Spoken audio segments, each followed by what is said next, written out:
طاہر دعوت خطاب دے رہے ہیں۔ میں اپنے استاد محترم حضرت علامہ مولانا قاری زوار احمد قادری جلالی صاحب، اللہ تعالیٰ آپ کے علم میں عمل میں برکتیں عطا فرمائے۔ خدا دی قسم ہے مخلص لوگ جڑے نے وہ بہت گھٹ ملتے ہیں۔ آپ دین دے نال بہت مخلص نے، اللہ تعالیٰ آپ نو مزید استقامت عطا فرمائے۔ اللہ تعالیٰ آپ دے علم چ 13 برکتاں عطا فرمائے۔ اللہ تعالیٰ آپ دی عمر دے وچ برکتاں عطا فرمائے۔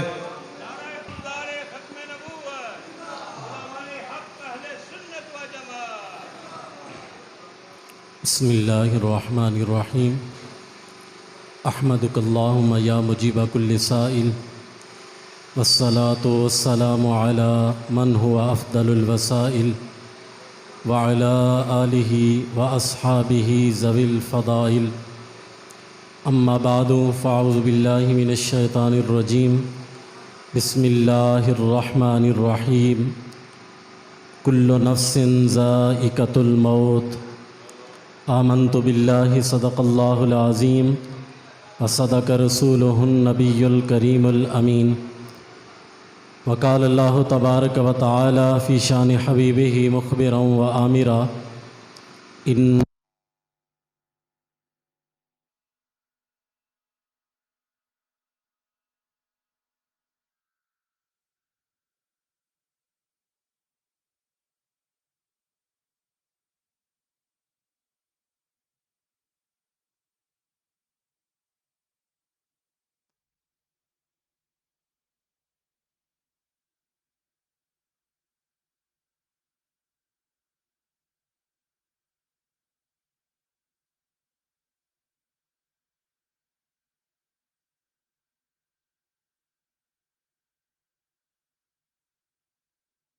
واصحابک یا سیدی یا خاتم النبیین۔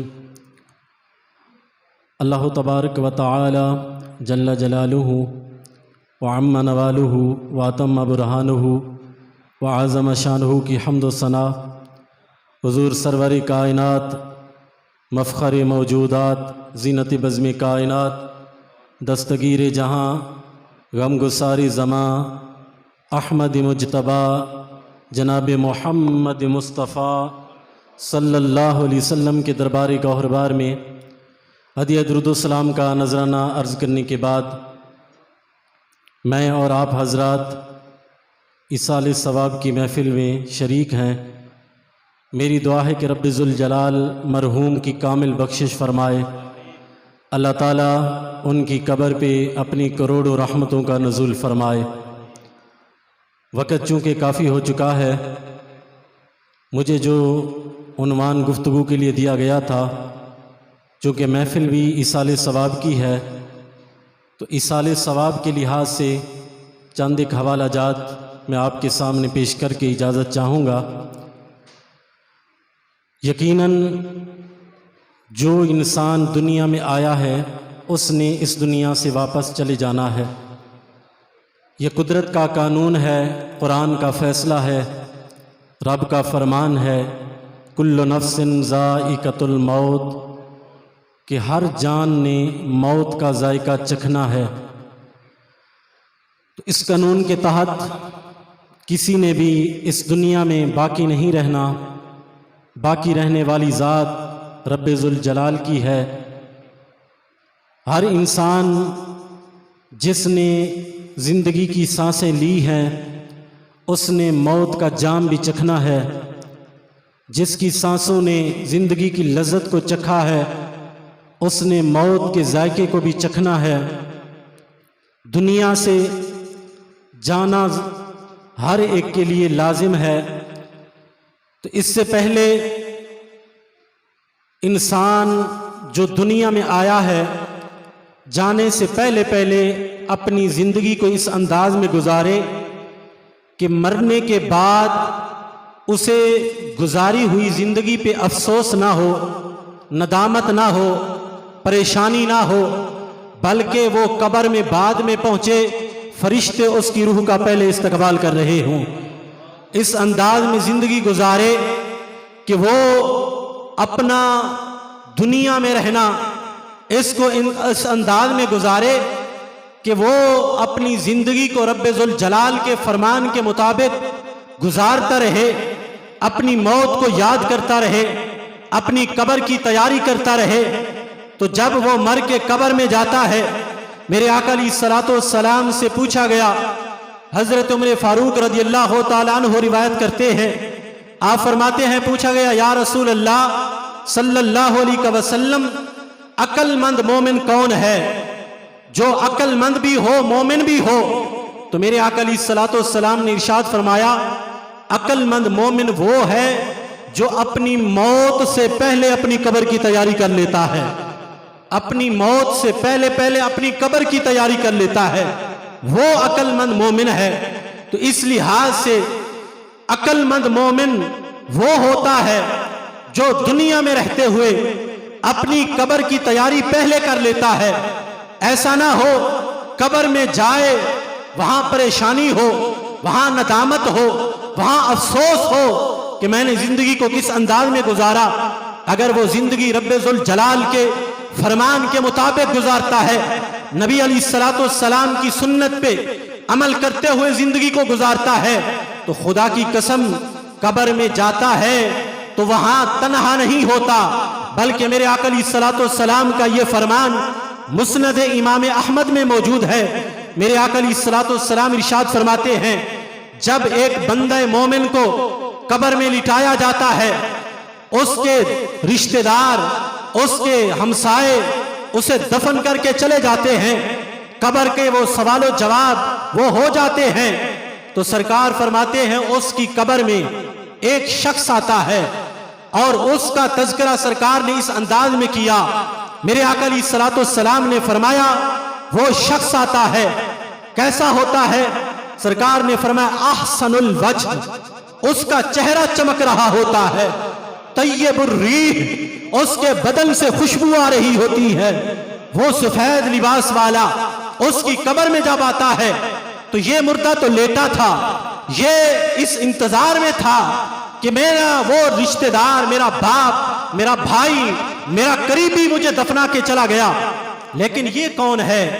سرکار فرماتے ہیں جب وہ آتا ہے جس کا چہرہ چمک رہا ہے، بدن سے خوشبو آ رہی ہے، وہ آ کے مردے کو جگاتا ہے اور مردے سے کہتا ہے ابشر بالذی یسرک، اے قبر والے خوش ہو جا، میں تجھے جنت کی خوشخبری دینے آیا ہوں۔ وہ مردہ جو پریشان تھا، وہ جب دیکھتا ہے کہ یہ خوبصورت چہرے والا، نورانی لباس والا آ کے مجھے جنت کی خوشخبری سنا رہا ہے، اسے خیال آتا ہے چاہیے تو یہ تھا کہ میرا باپ میرے ساتھ قبر میں آتا، میرا بھائی آتا، میرا رشتہ دار آتا، اس مشکل وقت میں کوئی مجھے خوشخبری سناتا، لیکن وہ تو سارے چلے گئے۔ یہ قبر میں آنے والا چہرہ چمک رہا ہے، بدن سے خوشبو آ رہی ہے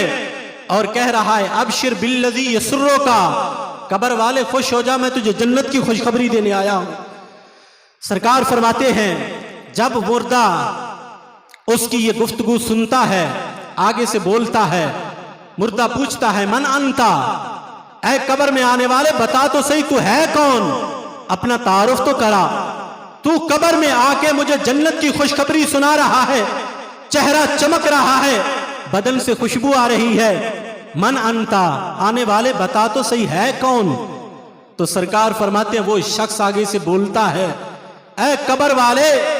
انا اعمالک الصالح،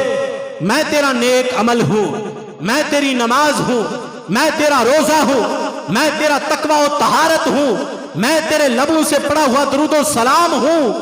خوش ہو جا، تیرے رشتہ دار تجھے چھوڑ کے چلے گئے، تیرا نیک عمل قبر میں بھی تجھے جنت کی خوشخبری دینے آ چکا ہے۔ تو یہ ہے انسان اچھی زندگی گزار کے قبر میں جائے تو پھر اس کے آگے کے جو مراحل ہیں وہ اس انداز میں ہوتے ہیں کہ قبر میں جاتا ہے تو سرکار علیہ الصلوۃ والسلام فرماتے ہیں اسے جنت کی خوشخبری مل رہی ہوتی ہے، اس بنیاد پہ کہ اس نے اپنی زندگی کو اچھے انداز میں گزارا ہوتا ہے، نیک عمل کیے ہوتے ہیں، وہ زندگی اس نے رب کے فرمان کے مطابق گزاری ہوتی ہے، تو پھر قبر میں بھی اس کے لیے فائدہ ہوتا ہے۔ بلکہ میرے آقا علیہ الصلوۃ والسلام نے جس وقت یہ ارشاد فرمایا کہ مل میت فی القبر الا کالغریق المتغوث، سرکار علیہ الصلوۃ والسلام نے مردے کی حالت جو قبر میں ہوتی ہے اس کو بیان کیا، تو سرکار نے فرمایا قبر میں جانے والا مردہ یوں ہوتا ہے، مل میت فی القبر الا کالغریق المتغوث، فرمایا جیسے کوئی بندہ پانی میں ڈوب رہا ہو، جو حالت پانی میں ڈوبنے والے کی ہوتی ہے وہی حالت قبر میں جانے والے مردے کی ہوتی ہے۔ تو سرکار علیہ الصلوۃ والسلام نے اس کو بیان کر کے فرمایا جیسے پانی میں ڈوبنے والا سہارے تلاش کرتا ہے، کاش کوئی آ کے مجھے بچا لے، کوئی سہارا ملے،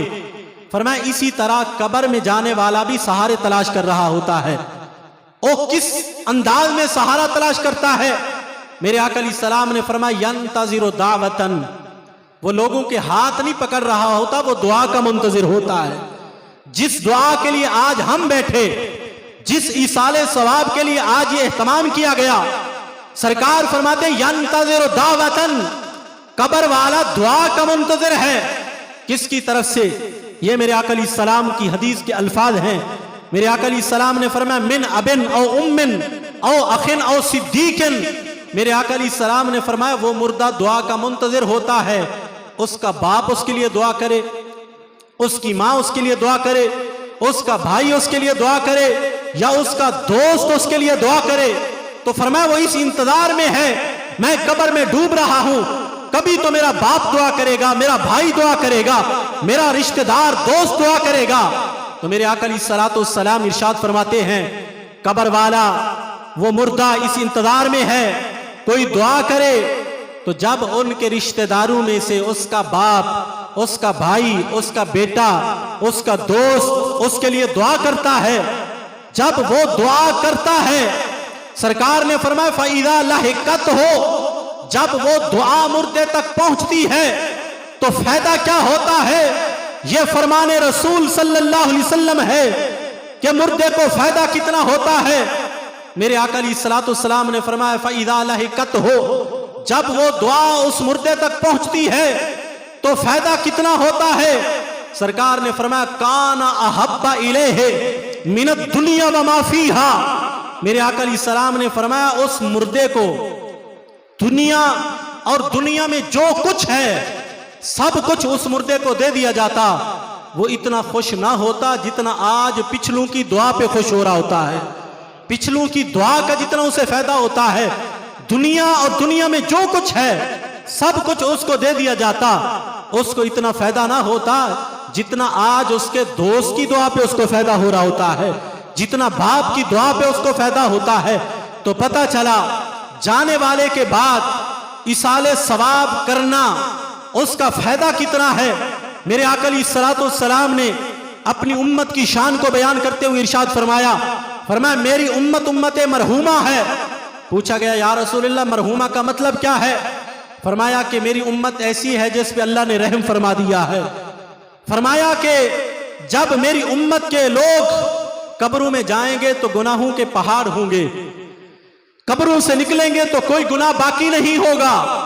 پوچھا گیا یا رسول اللہ عمل کا دار و مدار تو ختم ہو جاتا ہے،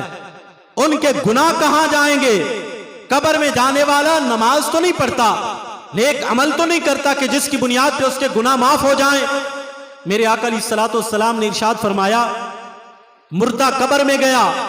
گناہ ساتھ لے کے گیا، فرمایا پچھلے اس کے لیے بخشش کی دعا کرتے ہیں، اللہ ان کی دعا کو قبول کر کے اس گناہگار کی بخشش فرما دیتا ہے، اس کے گناہ مٹ جاتے ہیں، یہاں تک کہ فرمایا جب قیامت والے دن آئے گا کوئی گناہ اس پر باقی نہیں ہوگا۔ تو یہ فائدہ ہے ایصال ثواب کا، اور یہ انداز جو اہل سنت و جماعت کا ہے